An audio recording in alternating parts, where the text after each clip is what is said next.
Hey, good afternoon from Central Virginia. It is now the end of the first week of June, and so it is time to dig up my garlic. Now, I let it go a little bit longer than I probably should have this year, just because I had to run in and out of town a couple of times. And so it's also been extraordinarily dry this spring. And so it seems like the garlic got to the point of having its leaves die back a little bit earlier. That's when you pick garlic. So you don't need much. Yeah, it's helpful to have a digging fork so that you can lift the garlic. You don't want to pull the garlic up from the stalks. You want to lift it up from the bottom so that you don't break any of those cloves off. My big challenge every year is figuring out which row is which, and keeping it separate. But I'm going to dig each row at a time so that I can keep the tag with it. That way I can actually keep track. Why do I do that? Well, to me, there are different qualities in garlic, but I want to be able to save out the best cloves for my planting next fall. That's the great thing about garlic. You buy seed garlic once, you plant it, and then you can just keep planting it over and over.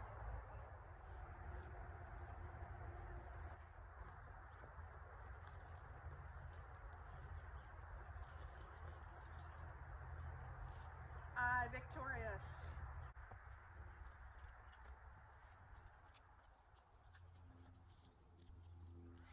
If you happen to get one that liberates itself from its stalk or is too dried or breaks off for some reason, I wouldn't dry it, but I sure would eat it fresh.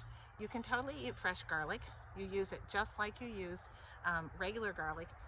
I think it's a little bit more subtle in its flavor than when it dries.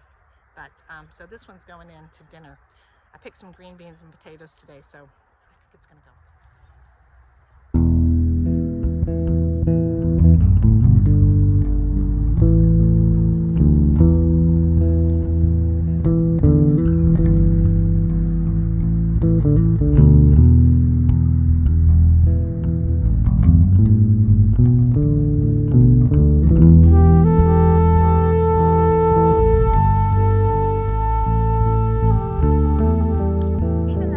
No-deg bed, I cannot believe how dry the ground is this year. This is really frightening. I can't remember a spring that has been this warm, this dry, this early. We just have not had the rains.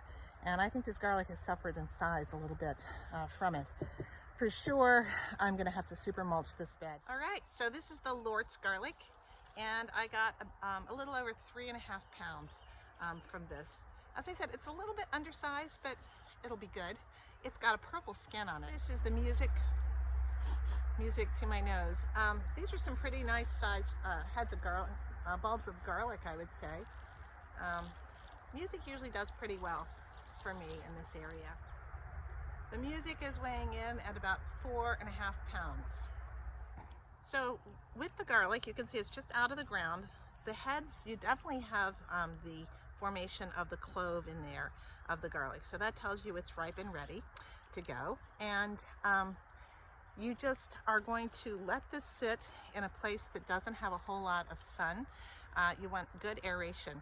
Some people put it just in an open basket or something like a screen out in a shady spot. We do have humidity here, usually not right now because it's so dry, but I'm fortunate enough to have a shed where I can hang mine.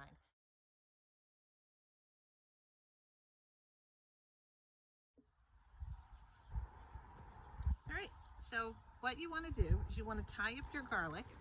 I definitely put a label on each one so I know exactly what they are.